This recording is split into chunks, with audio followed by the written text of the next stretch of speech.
Assalamualaikum warahmatullahi wabarakatuh. Salam sejahtera bagi kita semua. Pada kesempatan kali ini, saya akan menyampaikan materi mengenai under-applied dan over-applied overhead beserta pencatatannya.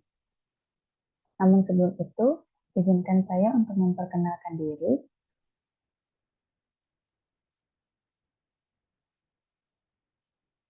Perkenalkan, nama saya Febiana Regita Cahyani. Saya berkuliah di jurusan Manajemen Angkatan 2021, Fakultas Ekonomi dan Bisnis Universitas Brawijaya.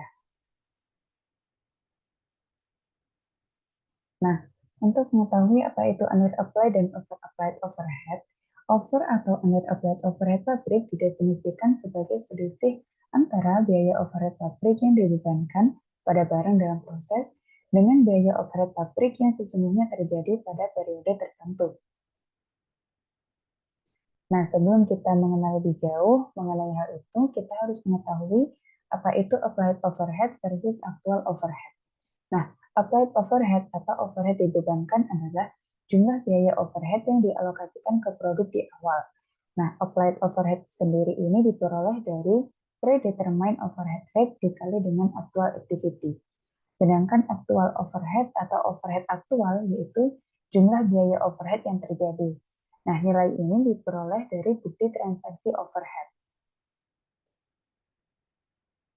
Nah, bagaimana cara kita mengetahui apakah overhead itu under applied atau over applied? Jadi untuk under applied overhead sendiri ini terjadi apabila actual overhead itu lebih kecil dibandingkan dengan applied overhead. Sedangkan untuk over applied overhead itu terjadi ketika actual overhead itu lebih besar dibandingkan dengan applied overhead. Nah, cara membandingkan applied dan actual overhead adalah dengan membuat T account atau overhead control. Berikut adalah contoh dari overhead account. Nah, dalam contoh di atas, biaya overhead itu mengalami over applied sebesar $5.000. Karena dapat dilihat di sini, dari aktual overhead itu masih tersisa 5.000. Berarti aktual overhead sendiri ini memiliki total 85.000 dari applied overhead itu sebesar $90.000. Nah, untuk penyelesaian under applied dan over applied overhead sendiri ini memiliki dua cara. Yang pertama adalah dengan menutup ke akun harga pokok penjualan atau HPP atau biasa disebut juga cost of goods sold atau COGS. Nah, untuk kasus pada under applied overhead, pencatatan dalam akun itu cost of goods sold berada di sisi debit dan manufacturing overhead itu berada di sisi kredit. Lalu untuk over applied overhead itu manufacturing overhead berada di sisi debit dan cost of goods sold itu berada di sisi kredit.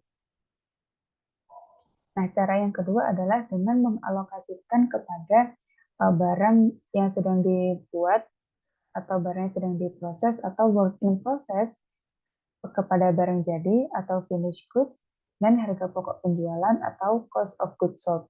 Nah, pada under applied overhead, beberapa akun tadi seperti work in progress, finished goods, cost of goods sold itu berada di sisi debit. Sedangkan manufacturing overhead berada di sisi kredit. Lalu pada over applied overhead itu untuk akun dari manufacturing overhead itu berada di sisi debit, sedangkan work in process, finished goods, dan cost of goods sold itu berada di sisi kredit. Nah, berikut adalah contoh case study yang berkaitan dengan materi yang sudah saya sampaikan di depan tadi. Nah, selama tahun 2012, perusahaan Louis memulai dua pekerjaan, yaitu pekerjaan A dan pekerjaan B. Pekerjaan A itu terdiri dari 1.000 unit dan pekerjaan B terdiri dari 500 unit. Pada akhir tahun 2012, pekerjaan A telah selesai dikerjakan, tetapi pekerjaan B masih dalam proses. Nah, informasi mengenai biaya overhead pabrik yang dibebankan pada pekerjaan A dan B adalah sebagai berikut. Nah, untuk overhead applied pada job A atau pekerjaan A itu sebesar $65.000 dan overhead applied untuk pekerjaan B itu sebesar $35.000 dengan total keseluruhan overhead applied itu sebesar $100.000. Nah, biaya overhead produksi aktual yang dikeluarkan oleh perusahaan selama tahun 2012 adalah sebesar $108 dari 1.000 unit dalam pekerjaan A dan 750 unit telah terjual sebelum akhir tahun 2012. Nah, untuk solusi dari penyelesaian case study sebelumnya adalah perhitungan overhead pabrik yang dibebankan terlalu tinggi atau terlalu rendah, kita dapat mengetahuinya. Nah, dalam contoh tadi, biaya overhead pabrik itu mengalami under applied karena biaya overhead aktual itu lebih besar daripada biaya overhead yang telah dibebankan. Nah, biaya under applied overhead telah dihitung sebagaimana di bawah ini. Nah, under applied overhead sama dengan total biaya overhead pabrik yang sebenarnya terjadi dikurangi dengan total overhead pabrik yang dibebankan ke barang dalam proses, yaitu $108.000 dikurangi dengan $100.000 yang menghasilkan $8.000. Nah, entry jurnal untuk mencatat atau untuk menyelesaikan adanya under applied overhead dari kasus sebelumnya. Cara yang pertama adalah dengan pemindahan seluruh under applied overhead ke akun harga pokok penjualan. Nah, dapat dilihat pada kasus under applied sendiri, pada kasus ini yaitu cost of goods sold sebesar 8.000 berada di sisi debit dan manufacturing overhead sebesar 8.000 berada di sisi kredit. Lalu cara yang kedua adalah dengan mengalokasikan under applied overhead ke akun barang dalam produksi, barang jadi, dan harga pokok penjualan. Dalam kotak yang berada di sebelah kiri dapat kita lihat untuk work in process itu sebesar 2.800 berada di sisi debit, finished goods sebesar 1.300 berada di sisi debit, cost of goods sold sebesar 3.900 berada di sisi debit, dan manufacturing overhead sebesar 8.000 berada di sisi kredit. Lalu di sebelahnya juga dapat kita lihat untuk work in progress untuk jumlahnya sebesar $35.000 dengan persentase 35%. Lalu untuk finished goods itu dari $65.000 dikali dengan 250 unit per 1.000 unit. Itu menghasilkan jumlah $16.250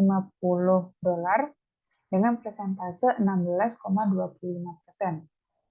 Sedangkan untuk cost of goods sold itu dari $65.000 dikali dengan 75 unit per 1.000 unit akan menghasilkan $48.750 dengan persentase 48,75%.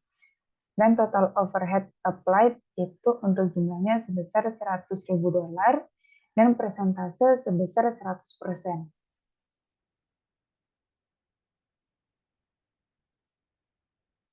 Itulah tadi materi mengenai under applied dan over applied dari overhead beserta pencatatannya.